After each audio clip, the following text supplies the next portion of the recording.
दोस्तों ये 2020 मॉडल है।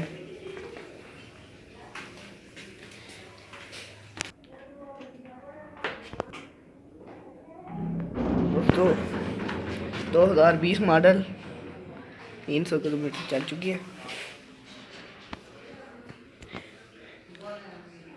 देखिए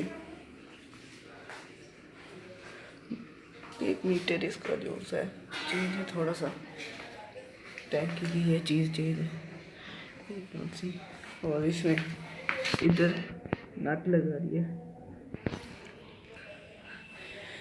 अब इसकी साउंड चेक करते हैं। दोस्तों इसकी साउंड चेक कराते हैं।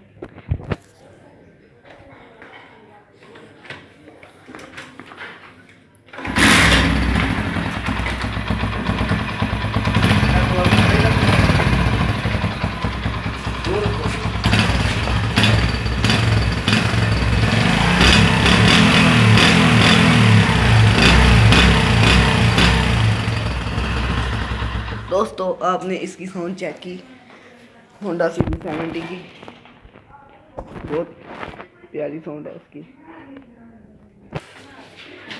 लाइक शेयर सब्सक्राइब करना मत भूलिएगा।